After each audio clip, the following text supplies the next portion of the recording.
దేవుని సంగమా, దేవుడు మనతో మాట్లాడుతుండగా వాక్య భాగంలోనికి వెళ్దాం.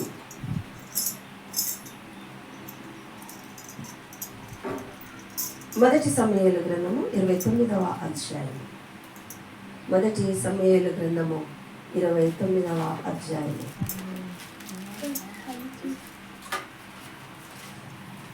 మొదటి నుండి చివరి వరకు దేవుని వాక్యం.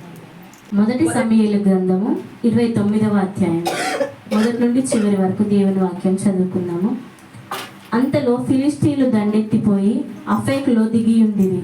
ఇశ్రాయేలీయులు యెజ్రెయేలులోని జల దగ్గర దిగియుండిరి.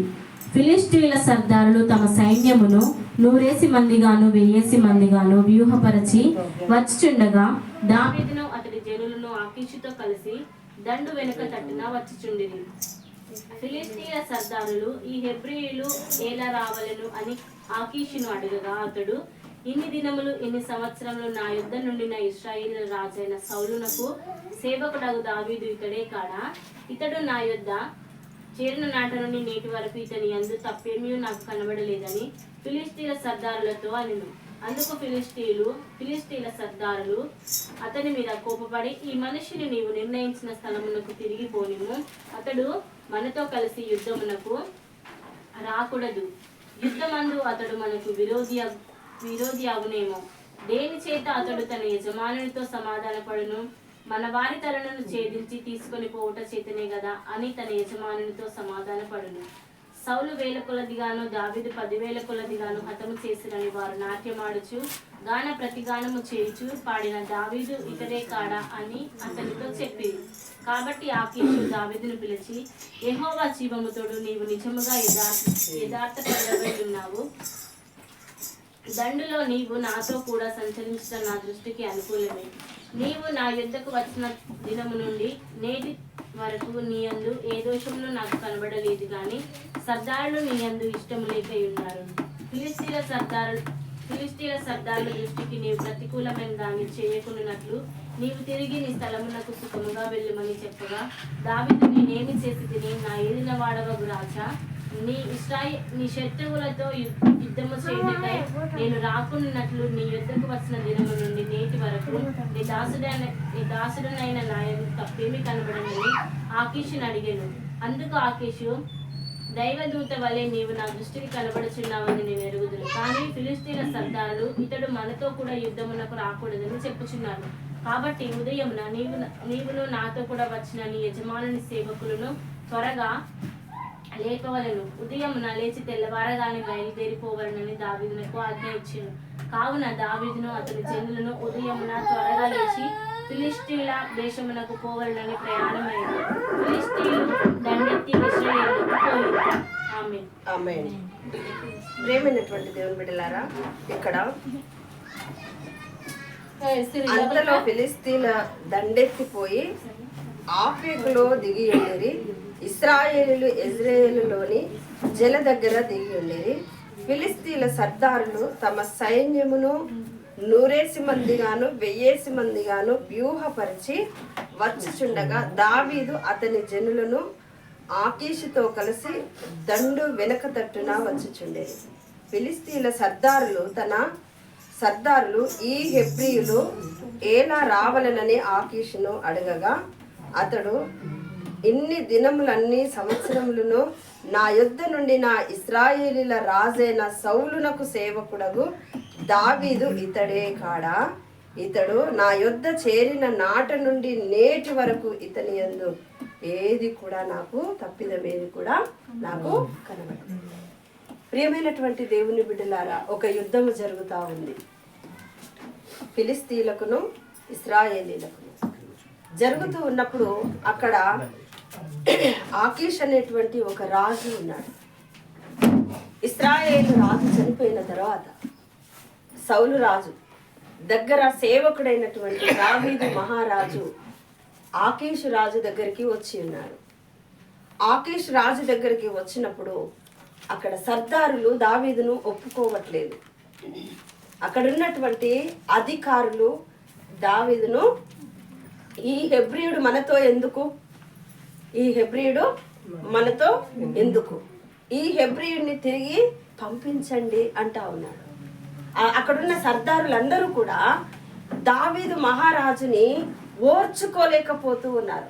అక్కడున్న అధికారులు, ఆ యుద్ధంలో ఉన్నటువంటి వారు, ఆ యుద్ధానికి వెళుతున్నటువంటి దండంతా కలిసి కూడా దావీదు మహారాజుని ఓర్చుకోలేక దావీదు మహారాజును పంపియండి అని అడుగుతా ఉన్నారు. అప్పుడు ఆకీషు రాజు ఏమంటున్నాడంటే, ఆయన ఇదిగో ఈయన యందు నాకు ఏ తప్పిదము కూడా కనబడట్లేదు, దావీదు దగ్గర నాకు ఏ తప్పిదము కూడా కనబడట్లేదు అని అంటా ఉన్నాడు. ప్రియమైన దేవుని బిడ్డలారా, ఈరోజు మన ఆధ్యాత్మిక జీవితంలో ఒక ప్రశ్న, ఆధ్యాత్మిక జీవితంలో దేవుడు మన గురించి ఎలాంటి సాక్ష్యం ఇస్తూ ఉన్నారు. ఇక్కడ ఆకీషు రాజు దావీదును చూసి, ఆయన ఒక రాజు, ఒక అధికారి, అధికార బలం ఉన్నది, ధన బలం ఉన్నది. ఆయన రమ్మంటే వచ్చే వాళ్ళు ఉన్నారు, పొమ్మంటే పోయే వాళ్ళు ఉన్నారు. కానీ తన దగ్గర ఉన్నటువంటి సైనికుని యొక్క ప్రవర్తనను ఆయన బాగుగా చూస్తూ ఉన్నారు. ఆ రాజు దావీదును పొమ్మంటే పోవచ్చు, కానీ దావీదు యొక్క యథార్థత, దావీదు మహారాజు యొక్క ప్రవర్తన ఆకీషు రాజుని ఇలా కట్టిపడేసింది. ఆయన యొక్క మంచితనము ఆకీషు రాజుని ఇలా కట్టిపడేసింది. ప్రియమైనటువంటి దేవుని సంగమా, ఈరోజు దానియేలును చూసినట్లయితే దానియేలును గురించి దేవుడు అంటాడు, ఇదిగో ఈయన నిజంగా జీవము కలిగిన దేవుని కుమారుడు అంటాడు. ఈరోజు దేవుడు నీ గురించి, నా గురించి ఏమి సాక్ష్యము ఇస్తా ఉన్నాడు. దేవుని ఆత్మ కలిగిన నరుడు అంటాడు దానియేలును చూసి. దానియేలును చూసిన వారు ఇదిగో ఈయన దేవుని ఆత్మ కలిగినటువంటి నరుడు అంటారు. ఈరోజు ప్రియమైన దేవుని సంగమా, దేవుడు నిన్ను నన్ను చూస్తూ ఉన్నారు, ప్రజలు నిన్ను నన్ను చూస్తూ ఉన్నారు. మన గురించి ఏమి సాక్ష్యం ఇస్తూ ఉన్నారు ప్రజలు, దేవుడు. ఇది మనము బాగా గ్రహించాలి. చాలా మంది మీ మందిరంలో ఉంటాము, మందిరంలో చాలా చక్కగా కనబడతాం. మనంత బుద్ధిమంతులు ఇంకొకరు ఉండరు మందిరంలో కూర్చున్నప్పుడు. మనంతా బుద్ధిమంతులు ఉండరు, మనంతా భక్తి పరులు కూడా ఉండరు, మనంతా ప్రార్థనా పరులు కూడా ఉండరు. ఇప్పుడు మనం మందిరంలో ఉన్న వేషం ఇది. మందిరం బయటికి పోయిన తర్వాత ఎలా ఉంటాం? మహా అంటే ఆదివారం ఒక్కరోజు మనము భక్తి గల వారముగా ఉంటామేమో, అది కూడా చాలా కష్టంగా. సోమవారం నుండి శనివారం వరకు మన భక్తి జీవితం ఏంటి, మన ఆధ్యాత్మిక జీవితం ఏంటి? నోరు తెరిస్తే అబద్ధాలు ఆడతాం, నోరు తెరిస్తే మోసపు మాటలు, నోరు తెరిస్తే కపటపు మాటలు, నోరు తెరిస్తే సరసోక్తులు, నోరు తెరిస్తే బూతులు, నోరు తెరిస్తే ఇచ్చకములాడుతాం, నోరు తెరిస్తే ముసలమ్మ ముచ్చట్లు, నోరు తెరిస్తే పొరుగింటమ్మ కథ కావాలి మనకు కదా. ఏ రోజైనా ఆదివారం రోజు ఇంత మంచి వాక్యం విన్నామే, ఆ వాక్య ప్రకారంగా నేను ప్రవర్తిస్తాను ప్రవ్వా అని ఏ రోజైనా మనల్ని మనం పరిశీలించుకుంటామా? ఈ రోజు దాచిపెట్టిన బైబిల్ మళ్ళీ ఆదివారం వచ్చేదాకా తీయం. అవునా కదా? అవునా కదా? చెప్పండి.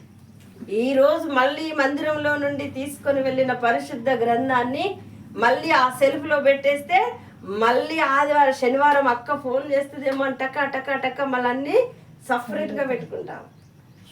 దానికి బట్టిన దుమ్ము దులిపేసి నీట్గా చేసుకొని మళ్ళీ ఆదివారం వెళ్ళాలి కదా. అలాగే ప్రియమైన దేవుని బిడ్డలారా, మన ఆధ్యాత్మిక జీవితము కూడా అంతే. సోమవారం నుండి శనివారం వరకు పట్టిన తుప్పంతా అట్లాగే ఉంటుంది కదా. ప్రియమైన దేవుని బిడ్డలారా, ఇక్కడ ఆకీషుతో ఆ యొక్క ప్రజలు మాట్లాడుతూ ఉన్నారు. ఆకీషు రాజుతో, ఇదిగో దావీదుని ఇక్కడ నుండి తరిమి కొట్టండి. దావీదు ఉన్న దగ్గర పాపం ఉండదు, దావీదు ఉన్న దగ్గర శాపం ఉండదు, దావీదు ఉన్న దగ్గర అపజయం ఉండదు, దావీదు ఉన్న దగ్గర నీతి ఉంటుంది, యథార్థత ఉంటుంది, మంచితనం ఉంటుంది, దైవ భక్తి ఉంటుంది, దేవుని దర్శనం ఉంటుంది. కాబట్టి దావీదుని ఇక్కడ నుండి వెళ్ళగొట్టాలి. కాబట్టి దావీదుని ఇక్కడ నుండి వెళ్ళగొట్టాలి. ఈ యుద్ధానికి దావీదు రావద్దు సర్దారులు అంటా ఉన్నారు. ఆకీషు రాజా, ఈ యుద్ధానికి దావీదు రావద్దు.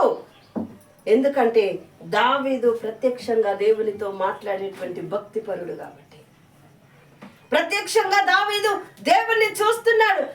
దావీదును చూసినటువంటి ఆ ప్రభు అంటున్నాడు, దేవుడు అంటున్నాడు, నా హృదయానుసారుడు దావీదు అంటా ఉన్నాడు. దేవుడు నా హృదయానుసారుడు అన్నప్పుడు నరులు ఒప్పుకుంటారా? వాడిని ఎట్లా చేసైనా అంతం చెయ్యాలి. వాని సాక్ష్యం ఎట్లా చేసైనా ఖరాబ్ చేయాలి. వాని జీవితం ఎట్లా చేసైనా ఖరాబ్ చేయాలి. ఎట్లా చేసైనా మనలో ఉండకుండా వాడిని వెళ్ళగొట్టాలి.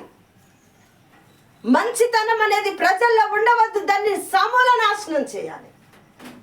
నీతి అనేది, యథార్థత అనేది, రక్షణ అనేది, జయము అనేది ఒక వ్యక్తి ద్వారా వస్తే ప్రజలు కోలుకోరు, ప్రజలు ఒప్పుకోరు. ఇప్పుడు దావీదు ద్వారా గొప్ప విజయాలు ముందున్నాయి. ఇప్పుడు సర్దారులు ఒప్పుకోవట్లేదు. హెబ్రీయుడొద్దు. మనం కూడా చూడండి, గట్టిగా నిలబడండి, దేవుళ్ళో గట్టిగా నిలబడండి, బాగా ప్రార్థించండి, లోక స్నేహం విడిచిపెట్టండి, లోక పద్ధతులు విడిచిపెట్టండి, ఐగుప్తు ఆచారాలు విడిచిపెట్టండి, ఐగుప్తు సుఖభోగాలు విడిచిపెట్టండి, ఐగుప్తులో ఉన్నటువంటి భోగములన్నిటిని విడిచిపెట్టండి. నేను నా ప్రభువా నిలబడండి, కులంలోనికి వెళ్ళండి, మిమ్మల్ని రానిస్తే నన్ను అడగండి. రానిస్తారా? నీ రక్త సంబంధికులు రానిస్తారా? నీ బంధువులు రానిస్తారా? నీ ఇంటి వారు రానిస్తారా? నీ కులం రానిస్తుందా? నీ సమాజం రానిస్తుందా? నీ కుటుంబం రానిస్తుందా? నీ గ్రామం రానిస్తుందా? నిన్ను వెలివేసి దూరం పారేస్తా. అప్పుడు నువ్వేమంటావు? ప్రశ్న. అప్పుడు మనమేమంటాం? నీవన్నిటికీ రాజీ పడతావు, నీ భక్తి జీవితం అంతా రాజీ పడతావు, కానీ నువ్వు ఒక్క ఆత్మను పట్టుకొని దేవుని దగ్గరికి రాలేదు. నీ భక్తి నువ్వు విన్న వాక్యం అంతా మర్చిపోతావు. సంవత్సరాల తరబడి నువ్వు విన్న వాక్యం అంతా కూడా మర్చిపోతావు. దేవుని కొరకు నీ త్యాగము మర్చిపోతావు, దేవుని కొరకు నీ తెగింపు మర్చిపోతావు, దేవుని కొరకు పరిగెత్తే విధానం మర్చిపోతావు, నువ్వు పాడిన పాటలు మర్చిపోతావు, నీ స్వరాన్ని మర్చిపోతావు, నువ్వు ఉపవాస ప్రార్థనలు మర్చిపోతావు, నువ్వు పొందుకున్న దీవెన మర్చిపోతావు, నువ్వు పొందుకున్న ఆశీర్వాదం మర్చిపోతావు, దేవుని కొరకు నీ నిబంధనలు మర్చిపోతావు. నువ్వు కులంలోనికి వెళ్ళి నిలబడితే, సమాజంలోనికి వెళ్ళి నిలబడితే, నీ ప్రజలలోకి వెళ్ళి నిలబడితే, నీ సంఘంలోనికి సమాజంలోనికి వెళ్ళి నిలబడితే, ప్రజలు నిన్ను త్రోసివేస్తే, వెలివేస్తే, నువ్వు వెళ్ళి గడిచిన, నువ్వు నేర్చుకున్న ఆధ్యాత్మిక జీవితాన్ని అంతా మర్చిపోయి నీ ప్రజల ఎదుట రాజీ పడతావు. నువ్వు అది దేవుడు చూస్తున్నాడు. 100 మంది ఉన్నారా, 10 మంది ఉన్నారా, 2 ఉన్నారా, 3 ఉన్నారా, నాకు అక్కర్లేదు. చిన్న మందా భయపడవద్దన్నాడు దేవుడు. ఆ చిన్న మందకి ఏది చెప్పాలో అదే చెప్తాను నేను. 10 మందిలో ఉన్న కాడ నేను 10 మంది మెసేజ్ తయారు చేయను, 100 మంది ఉన్న కాడ 100 మందిది తయారు చేయను. దేవుడు నాకు ఏది ఇస్తే అదే చెప్తాను నేను. ఇక్కడ ఆకీషు రాజుతో సర్దారులు అంటున్నారు, ఆ హెబ్రీని నిలగొట్టండి అంటారు. ఆ హెబ్రీని నిలగొట్టండి. మన సంఘ జీవితంలో కూడా అదే జరిగింది చాలాసార్లు. మన సంఘాన్ని కూడా ఆ విధంగానే ప్రజలలోకి వెళ్ళినప్పుడు ఆమె వచ్చిన స్థలంలో పెళ్లిలే చేయమన్నారు, ఆమె వచ్చిన స్థలంలో ఫంక్షన్లే చేయమన్నారు, ఆమె వచ్చిన స్థలంలో ఆమె ఇంటికి వస్తే ప్రార్థనలు ఆపేస్తామని. మాకు కుర్చీలేని రోజులున్నాయి, మమ్మల్ని నిలబెట్టిన రోజులున్నాయి, మమ్మల్ని అవమానపరిచిన రోజులున్నాయి, మమ్మల్ని తిరిగి మరల మందిరానికి పంపించిన రోజులున్నాయి. కానీ ఈ సాక్ష్యము దేవుడు వింటున్నాడు. సమాజం అంతటికి కుర్చీలేసినారు, సంఘాలకు కుర్చీలేసినారు, ఈ లోక పెద్దలకు కుర్చీలేసినారు, మతాధికారులకు కుర్చీలేసినారు, మత పెద్దలకు కుర్చీలేసినారు. కానీ మేము వెళ్ళిన తర్వాత చేతులు కట్టుకుని నిలబడి ప్రార్థనలు చేసి వచ్చిన సమయాలు మాకున్నాయి, అనుభవాలు మాకున్నాయి. ఎందుకు ఈరోజు చెప్తున్నానంటే, ప్రియమైన దేవుని బిడ్డలారా, హెబ్రీయుడు ఉంటే విజయం ఉంటుంది. దేవుని బిడ్డలు ఎక్కడైతే ఉంటారో, దేవునితో నేరుగా మాట్లాడి వచ్చి ఒక గొప్ప వర్తమానం ఎక్కడైతే ఉంటుందో అక్కడ విజయం ఉంటుంది. కాబట్టి అక్కడ ప్రజలు ఆ వ్యక్తిని నిలబడనియరు, ప్రజలు అక్కడ ఆ వ్యక్తిని నిలబడనియరు. అలాగే మనం చాలాసార్లు యెఫ్తా గురించి కూడా చూసినాం కదా. యెఫ్తా తను ఉన్నటువంటి దేవుడు యెఫ్తాకి ఇచ్చిన విజయాన్ని ప్రజలు చూడక యెఫ్తాని అక్కడి నుండి ఎల్లగొట్టినారు. ఆ ప్రజలందరూ కూడా ఎల్లగొట్టినారు. కానీ న్యాయాధిపతులు కరువైన కాలంలో తిరిగి మరలా యెఫ్తా దగ్గరికి వెళ్ళి పశ్చాత్తాపాన్ని పొంది పశ్చాత్తాపంతో బతిలాడి మరలా తీసుకొచ్చి యెఫ్తాను నిలబెట్టినారు. ప్రియమైనటువంటి దేవుని సంగమా, ఇక్కడ ఆకీషు రాజుకు ప్రశ్నలు వేస్తా ఉన్నారు. దావీదును వెళ్ళగొట్టండి, దావీదును వెళ్ళగొట్టండి, దావీదును వెళ్ళగొట్టండి. ఆకీషు రాజు ఏం చేస్తా ఉన్నాడు? మనలాగే రాజు పడతా ఉన్నాడు. దావీదును పిలుస్తా ఉన్నాడు. దావీదుని అంటా ఉన్నాడు, దైవదూత వలె నువ్వు నాకు కనబడుతూ ఉన్నావు, దైవదూత వలె నువ్వు నాకు కనబడుతున్నావు. నీ యందు ఏ తప్పు నాకు కనబడట్లేదు, నీ యందు ఏ దోషము కూడా నాకు కనబడట్లేదు. కానీ నిన్ను చూస్తే సర్దారులు ఒప్పుకోవట్లేదు, నువ్వు తిరిగి నీ ఇంటికి సుఖముగా వెళ్ళంట. ప్రియమైన దేవుని సంగమా, శ్రేష్టమైన బోధను చూసినప్పుడు అపవాది ఒప్పుకోదు. ఆధ్యాత్మిక బోధను చూసినప్పుడు అపవాది ఒప్పుకోదు. మన ఆత్మీయ నేత్రాలకు గ్రుడ్డితనాన్ని కలుగజేస్తా ఉన్నది అది. అక్కడంటా ఉన్నాడు, రాజు అంటా ఉన్నాడు, దావీదు నీ యందు నాకు ఏ దోషము కనబడట్లేదు, నీ యందు నాకు ఏ కపటము కూడా కనబడట్లేదు. నా దగ్గరకు వచ్చిన నాట నుండి నేటి వరకు నేను చూస్తున్నాను, నీలో నాకు ఏ చెడుతనము కనబడలేదు.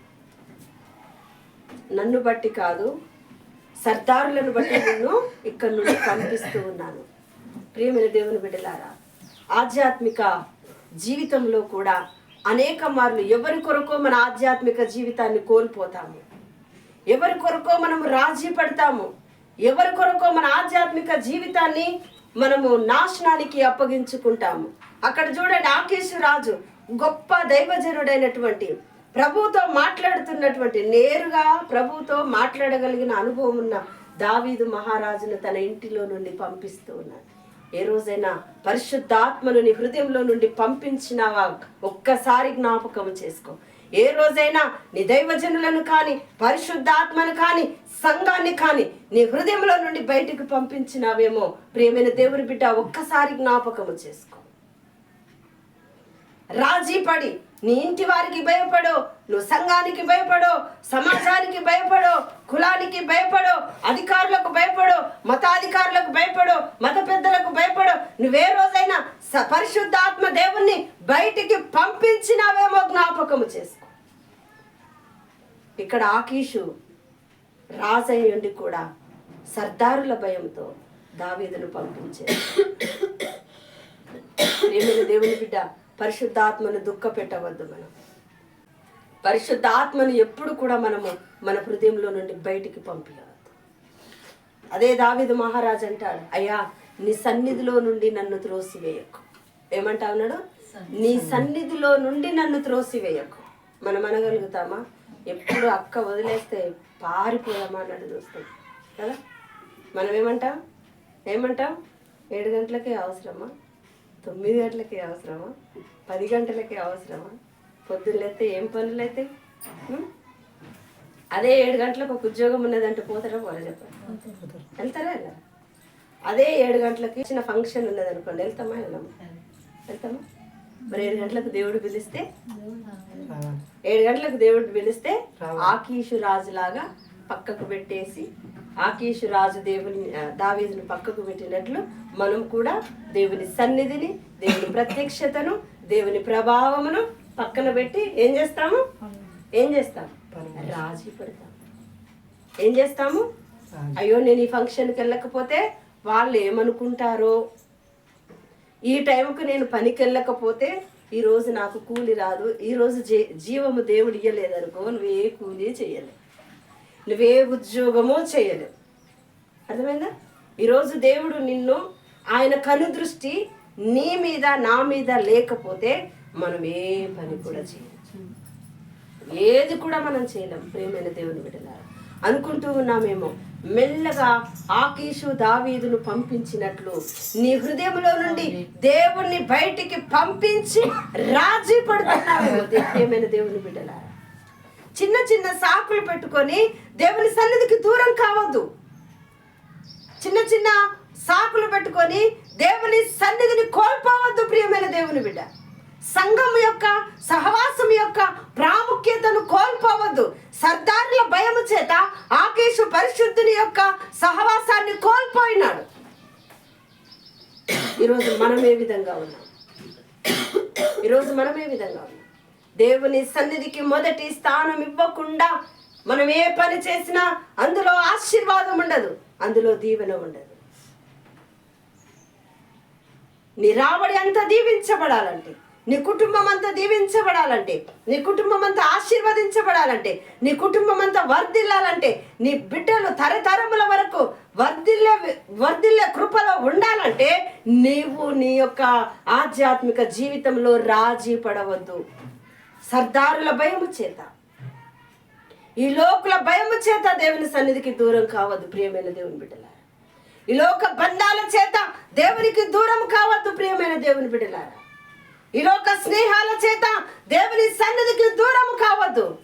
ఈ లోకంలో జరుగుతున్నటువంటి ఆ భయంకరమైనటువంటి కుట్రలకి బానిసవై నువ్వు దేవుని సన్నిధికి దూరం కావద్దు దేవుని బిడ్డ. దేవుడు మనతోనే మాట్లాడుతూ ఉన్నాడు. అక్కడ ఆకీషు కాదు, ఇక్కడ మనం ఎన్నిసార్లు పరిశుద్ధాత్మ దేవుని దుఃఖపెట్టినాము, మనం ఎన్నిసార్లు పరిశుద్ధాత్మ దేవుని గాయములను రేపినాము, మనం ఎన్నిసార్లు పరిశుద్ధాత్మని పక్కన పెట్టి మన పనులు చేసినాము, ఎన్నిసార్లు దేవుణ్ణి దుఃఖపరిచినాము, ఎన్నిసార్లు మనము దేవుణ్ణి గాయపరిచినాము. ప్రియమైన దేవుని బిడ్డలారా, ఒక్కసారి జ్ఞాపకం చేసుకోండి. భద్రాచలం ప్రాంతం ఏరియా హాస్పిటల్, అక్కడ నుండి ఒక తల్లికి ఒక బాబు పుట్టినాడు. బాబు పుట్టినప్పుడు లోపలంతా ఉమ్మి నీరు తాగేసి బాబు చావు బతుకులో ఉన్నప్పుడు అక్కడ ఏజెన్సీ ప్రాంతం కాబట్టి ఎక్కువ ఏరియా హాస్పిటల్స్కే వెళ్తారు.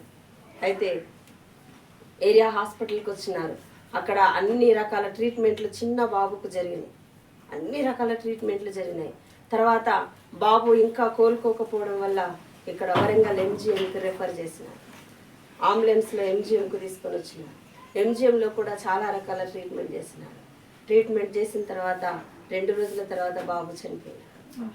2 రోజుల తర్వాత బాబు చనిపోయిన తర్వాత తల్లిదండ్రులకు ఆర్థిక స్తోమత లేక తల్లిదండ్రులు భయంకరమైనటువంటి దుఃఖములో, వేదనలో, భయంకరమైనటువంటి శోకములో మునిగిపోయిన తల్లిదండ్రులు ఇక ఏ దిక్కు లేక బాబుని ఒక టవల్లో చుట్టి మన చేతి బ్యాగులో పెట్టి ఆర్టీసీ బస్సులో భద్రాచలం తీసుకొని వెళ్ళినారు. ప్రియమైన దేవుని బిడ్డ, నీకు అసలు ఏమనిపించట్లేదా? దేవుని కొరకు ఏం చేస్తున్నాం అనేది నీకేమనిపించట్లేదా?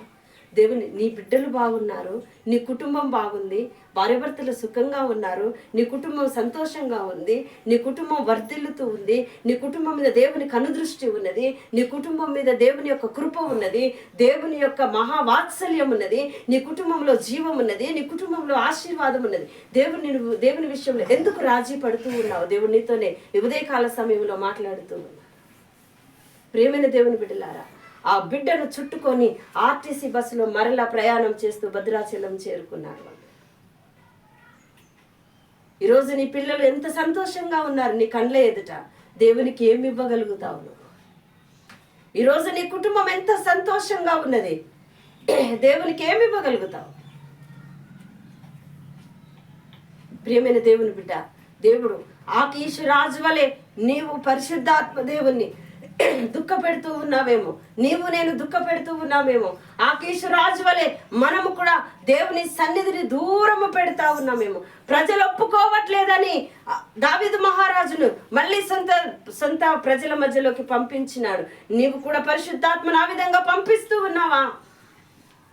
నీ ప్రజలు ఒప్పుకోవట్లేదని, నీ ప్రజలు రానియట్లేదని, నీ ప్రజలు పరిశుద్ధాత్మను అంగీకరించట్లేదని నీవు కూడా నీ దేవుని దూరం పెడుతూ ఉన్నావా?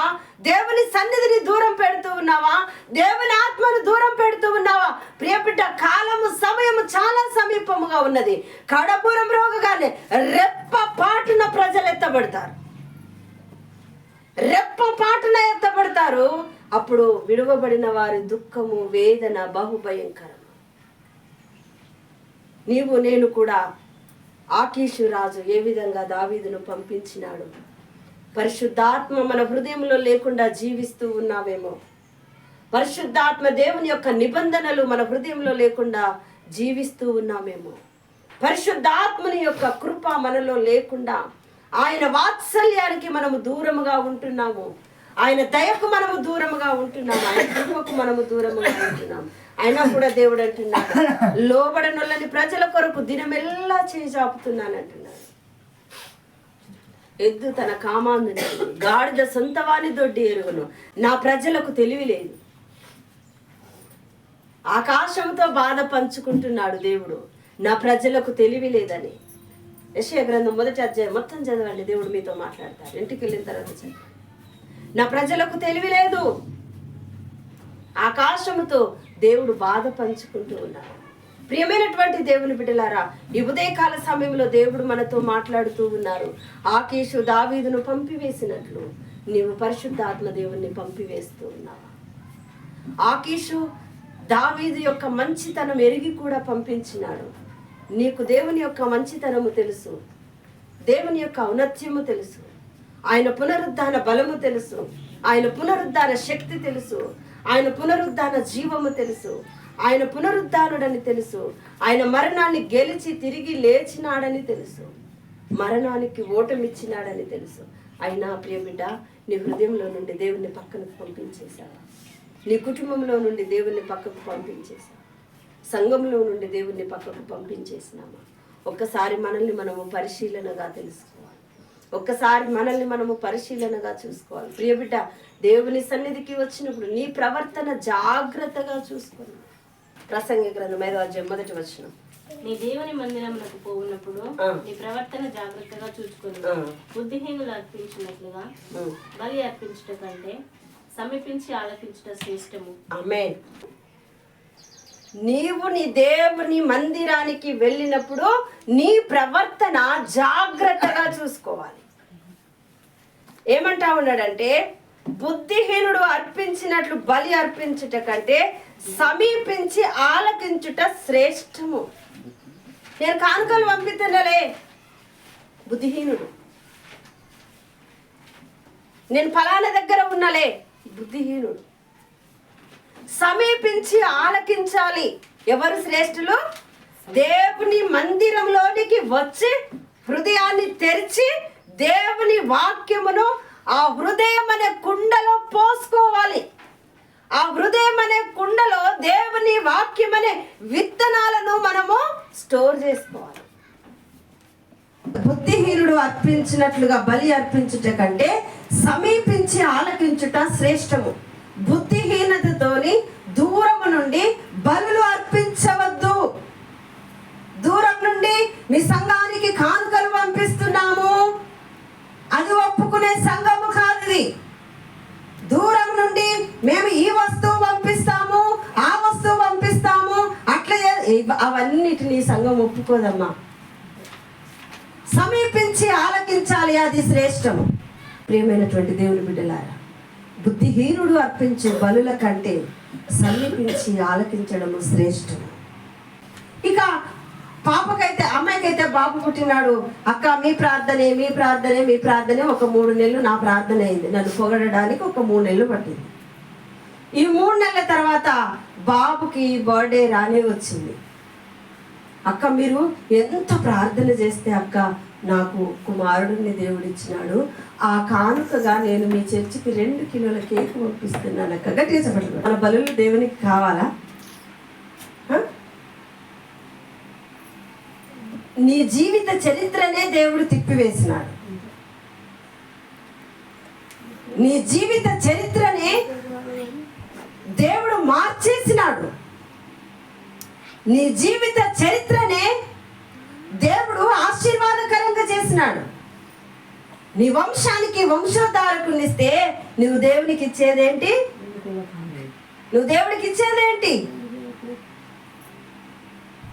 ప్రియమైనటువంటి దేవుని బిడ్డలారా, బుద్ధిహీనుడు అర్పించే బలుల కంటే సమీపించి ఆలకించడము శ్రేష్టం. ఆ తర్వాత ఇక ఫోన్లు ఉండవు, ఆ తర్వాత ఇక మాటలు ఉండవు, ఆ తర్వాత ఇక హక్కు ఉండదు. ఎందుకంటే కోరుకున్నవి పొందుకునే వరకు దైవజనులు మీ కొరకు దీవారాత్రులు ఏడుస్తారమ్మా. మీకు తెలుసా ఆ సంగతి?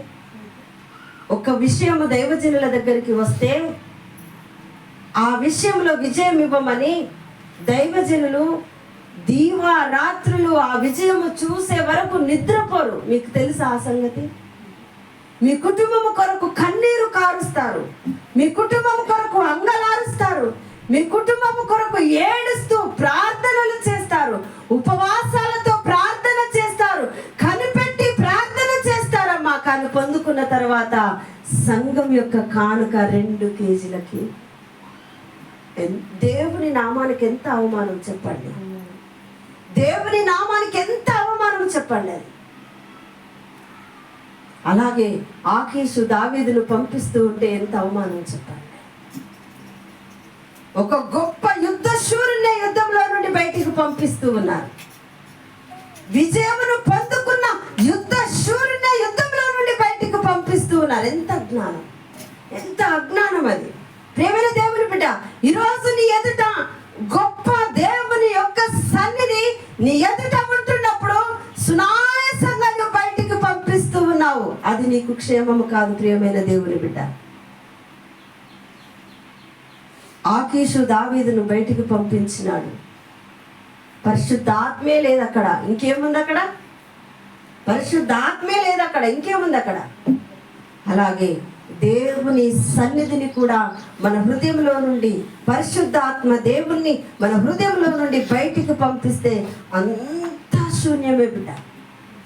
ఒకడు సర్వలోకమును సంపాదించుకొనినను వాని ప్రాణమును పోగొట్టుకుంటే వానికి ఏమి ప్రయోజనము? సర్వలోక సంపద అంతా ఇక్కడ ఉన్నది, సర్వలోకం అంతా ఉన్నది. తినేంత తిండి, తాగేంత తాగుడు అన్నీ ఉన్నాయి. ఇప్పుడు నేను జీవంతో లేను, అన్నీ వచ్చి నా ఎదుట ఉన్నాయి. ఇప్పుడు నేను జీవంతో లేను. మీరు చక్కగా తినండి తినండి తినండి తినండి అని. ఇప్పుడు ఏంటది? ఒకడు సర్వలోకమును సంపాదించుకోండి, వాని ప్రాణము పోగొట్టుకుంటే వానికి ప్రయోజనం ఏంటి? ఆకీషు రాసే, కానీ దావీదును తోలివేస్తా ఉన్నాడు. ప్రయోజనం ఏంటి? ప్రయోజనం ఏంటి? ప్రేమల దేవుని బిడ్డలారా, పేరుకు ప్రభు ప్రజలుగానే ఉన్నాము మనం. మన హృదయంలో దేవుని సన్నిధి లేదు, దేవుని ప్రత్యక్షత లేదు, దేవుని తేజస్సు లేదు. మనం భక్తిహీనుల వలె, బుద్ధిహీనుల వలె మనం బలి అర్పిస్తూ ఉన్నాం. బుద్ధిహీనమైన ఆరాధన చేస్తూ ఉన్నాం, బుద్ధిహీనమైనటువంటి ప్రార్థనలు నిజమే చెప్తూ ఉన్నాం. దేవుడు లేని హృదయంతో మనం ఎన్ని ఆరాధనలు చేసినా, ఎన్ని స్తుతి ఆరాధనలు చేసినా, ఎంత వాక్యము విన్నా, ఏ విధంగా మనం ప్రార్థనలు చేసినా బుద్ధిహీనులమైతే అది వ్యర్థము ప్రియమైన దేవుని బిడ్డ. సమీపించి ఆలకించు. అందుకే నతానియేలు అంటా ఉంటాడు, దేవుడు వచ్చి చూడు అంటాడు. ఏమంటాడు? ఫస్ట్ నువ్వు రా, వచ్చి చూడు, ఏం కనబడుద్దో అప్పుడు చెప్పు. అందుకే ఇర్మియాని అంటా ఉంటాడు, ఇర్మియా నీకేమి కనబడతా ఉన్నది? అయ్యా నాకు బాదాము చుప్ప కనబడతా. అంటే ఆత్మీయ నేత్రాలు ఎంత చక్కగా తెరవబడ్డాయి భక్తులకి. దేవుడు అడుగుతా ఉన్నాడు, ఇర్మియా నీకేమి కనబడతా ఉన్నది? అయ్యా నాకు బాదాము చుప్ప. మళ్ళా రెండోసారి ప్రత్యక్షమై, ఇర్మియా నీకేమి కనబడతా ఉన్నది? మసలు చిన్న బాణ కనబడుతున్నది. ఏం కనబడతా ఉన్నది? మసలు చిన్న బాణ నాకు కనబడతా ఉన్నది. ఆమోసును అడుగుతా ఉన్నాడు దేవుడు, ఆమోసు నీకేమి కనబడతా ఉన్నది? అయ్యా నాకు వేసవి కాలం నేరేడు పండ్ల గంప కనబడతా ఉన్నది. దేవుడు వచ్చి నిన్ను ఏమి కనబడుతున్నదని అడిగితే నువ్వు చెప్పగలుగుతావా? ఇప్పుడు ఈ సంఘాన్ని ప్రేమించి ఇందులోకి దేవుడు దిగి వచ్చి పేరు పెట్టి పిలిచి నీకేమి కనబడుతుంది అని దేవుడు అడిగింది అనుకో, మీరు చెప్పగలుగుతారా? అందుకే ప్రియమైన దేవుడు, ఇక్కడ విన్నది ఇక్కడ విడిచిపెట్టకండి, ఇక్కడ విన్నదాన్ని ఇక్కడ విడిచిపెట్టకండి. మన ఆధ్యాత్మిక జీవితంలో అది ఫలించాలి, అభివృద్ధి చెందాలి, విస్తరించాలి, వ్యాపించాలి, అనేకులకు ఆశీర్వాదకరంగా ఉండాలి, అనేకులకు దీవెనకరంగా ఉండాలి. అంటే మనం వినిన దానిని విడిచిపెట్టాలి. విన్నాం కదా, ఆదివారం వచ్చినాం కదా, విన్నాం కదా అంటే సరిపోదు. ప్రియమైనటువంటి దేవుని బిడ్డలారా, ఆకీషు ఏ విధంగా పరిశుద్ధాత్మను పంపిస్తున్నాడు, మనము కూడా మన ఆధ్యాత్మిక జీవితంలో పరిశుద్ధాత్మ దేవుణ్ణి దుఃఖ పెడుతున్నాం. వాక్యం వింటూ కూడా దుఃఖ పెడుతున్నాం. జాగ్రత్త. వాక్యాన్ని వింటూ కూడా మన మాటల విధానము, మన పద్ధతి, మన ప్రవర్తన, దేవుని మందిరానికి వెళ్ళినప్పుడు నీ ప్రవర్తన జాగ్రత్తగా చూసుకోను. మన మాట, మన ప్రవర్తన, మన ఆలోచన, మన విధానము, మన సమస్తాన్ని దేవుడు చూస్తూ ఉన్నాడు ప్రియమైనటువంటి దేవుని బిడ్డలారా. కాబట్టి ఆకీషు రాజు చేసినట్లు మనము చేయవద్దు. పరిశుద్ధాత్మ దేవుణ్ణి మన హృదయంలో మనము దాచుకోవాలి. ఆయన మాటలు మన హృదయంలో మనం దాచుకోవాలి. పరిశుద్ధాత్మ యొక్క వాక్యములు మనము కంఠభూషణముగా ధరించుకోవాలి. ప్రేమైనటువంటి దేవుని బిడ్డలారా, నిరాశతో దేవుని సన్నిధిలో ఉండొద్దు, భక్తిహీనంతో దేవుని సన్నిధిలో ఉండవద్దు. కొంతసేపే ఉంటున్నావు, ఆ కొంతసేపు దేవునికి అంగీకారముగా ఉండు. ఆయన నిన్ను చూస్తూ ఉన్నాడు, నీ హృదయాన్ని చూస్తూ ఉన్నాడు. నీ హృదయంలో విధేయత ఉన్నదా అవిధేయత ఉన్నదా చూస్తూ ఉన్నాడు. ప్రియమైనటువంటి దేవుని బిడ్డలారా, ఈ ఉదయకాల సమయంలో దేవుడు మనతో మాట్లాడుతూ ఉండగా, ఆకీషు వల్ల నేను అయా పరిశుద్ధ దావీదును పంపించినట్లు పరిశుద్ధాత్మదేవా, నేను నిన్ను నా హృదయంలో నుండి త్రోసిపుచ్చకుండానట్లు నాకు సహాయం చేయండి ప్రభువా అని ప్రార్థన చేసుకుందాం. దేవుడి ఇటు మాటలు మన వెలుగులో దీవించి ఆశీర్వదించి ముద్రించును గాక. ఆమేన్.